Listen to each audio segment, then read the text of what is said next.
Hi everyone.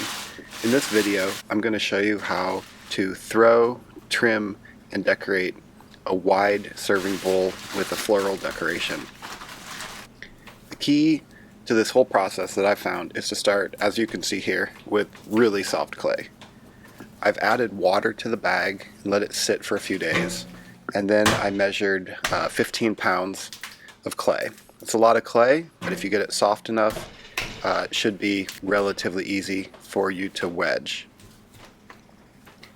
I'm not showing the whole wedging process here, but you want to make sure it's evenly wedged. I usually do it around 75 times, and then I round off the bottom and get it ready to go on the wheel. As you center it, you can bring it up and down, until it starts to feel pretty good. But the key, once again, is having that really soft clay. And the hardest part of this process, in my opinion, is getting the clay down and into a disc on top of your bat and getting it wide enough to get the size of bowl that you want. So you can see I'm going in with a fist with my right hand, and my left hand is also pushing in and compressing. I do that multiple times. I'm going to bring that mass of clay lower and wider with each pass.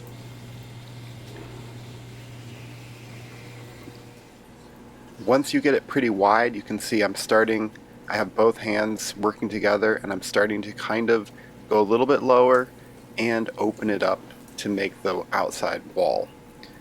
But the main thing is still just bringing it wider. That's the hard part of this process.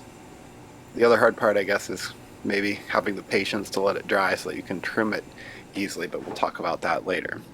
So here you can see I've gotten it pretty wide. I'm throwing on a 14-inch hydro bat.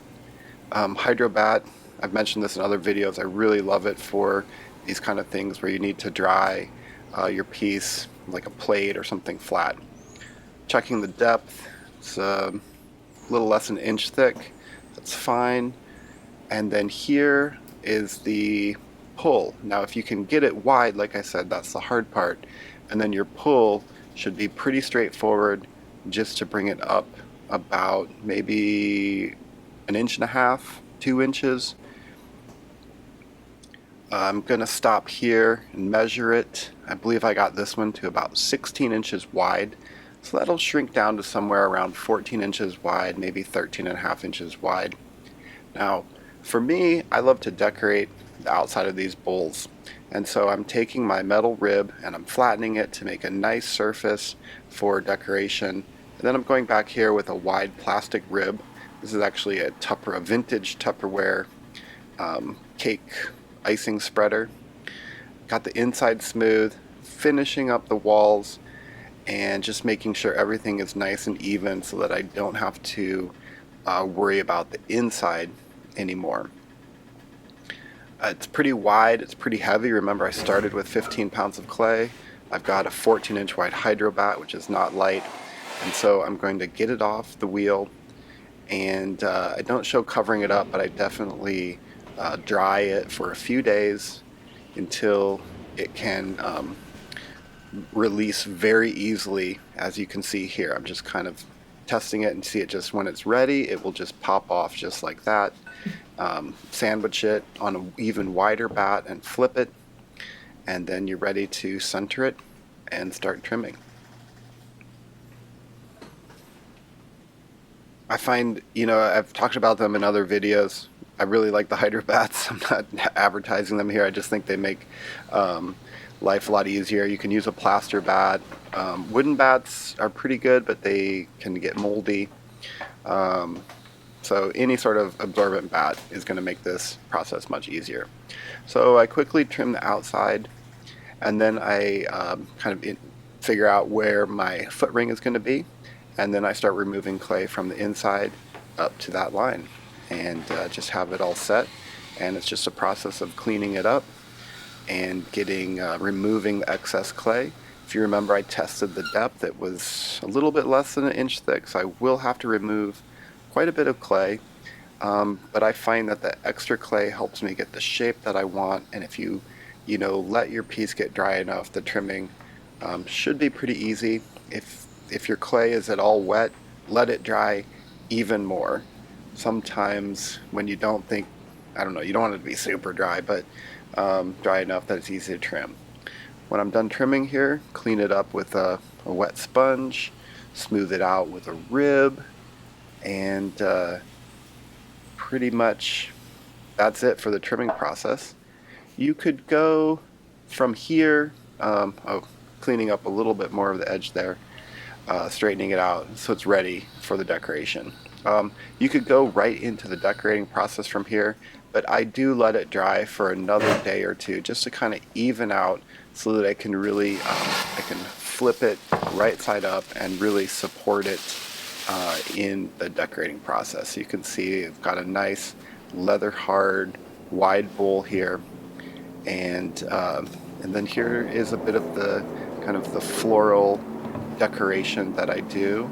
It mostly just involves rolling out coils, shaping leaves, petals, things like that, using this is a color shaper, sort of one of those flexible, slightly flexible plastic tipped tools. You can use any sort of wooden tool, whatever will make the decoration you want, and then just have fun with it. I've kind of come up with my own sort of style, but if you try it out, I'm sure you'll find your own way to make interesting decorations or patterns. So it's just a lot of scoring.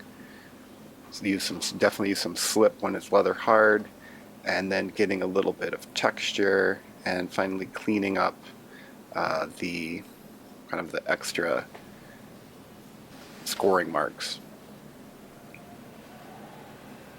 I've done this pattern in a variety of ways. Sometimes I cover it with glaze, other times I leave it raw. My plan with this one was to leave it raw, and you can see when we get to the glazing stage I make a bit of a mistake. I'll talk about that later with the glazing, so kind of forgot the whole process. So that's the whole thing with ceramics, right? You can do every step of the way right, and then you forget one thing and you do it a little bit wrong and it doesn't quite turn out how you wanted it. But here I've got the decoration all the way around, variety of leaves, grasses, flowers, just different things that have come to mind. I'm going to flip it again there, clean up the bottom, and then I do cover it and dry it slowly. I'm a big proponent of drying things slowly, especially if you have anything wide. You want to avoid it cracking from uneven drying. Here I'm loading it in the bisque kiln. I'm going to take it up to 04 and get it fired up and ready to be glazed. Now, as I mentioned before, I did make a bit of a mistake with the glazing. And what I did is I cleaned it here, but what I forgot to do was paint some wax resist over the floral decorations, and that's going to create a bit of a problem for me when I'm glazing. But here I'm straining the glaze right into a cup. I like to use a 40 or 80 mesh strainer to get any bits, any particles out, especially for servingware. I pour it right in, and sorry, this is going to come off camera when I dump it out, but I'm trying to just get the glaze evenly around the edges. Have to add a little bit more there, and as I set this bowl back down, you can see that there's glaze over the floral decoration. And since for this one I was planning to leave the outside completely raw, it's going to make it that much harder to clean. So I first go with a sponge, kind of establish the rim, and let the glaze dry, and then I go back with a wet sponge and I'm cleaning up all of that decoration. And it proved to be pretty hard to get into all the little grooves because I had forgotten to put the wax resist. And so I decided to go in here with a toothbrush, a wet toothbrush, and kind of try and really scrape it away. I probably spent 30 minutes trying to clean this thing and got it as good as I could. You can see there is still a little sort of these ghostly rings of glaze around the decoration. I was hoping that would fire out and you wouldn't really see it. It would just kind of settle in, but that wasn't the case. So anyway, here's the final result after I took it to a cone 5 glaze. So the white glaze melted really nicely. You don't see it, it's not too bad. But here on the close-up at the end, you'll see there's a little bit of these flecks of white. So anyway, overall, just a reminder to, maybe write down the steps of the process that you need to do. And not a terrible result, but here you can see this is how I make a really wide serving bowl. Thanks for watching, and I'll see you next time.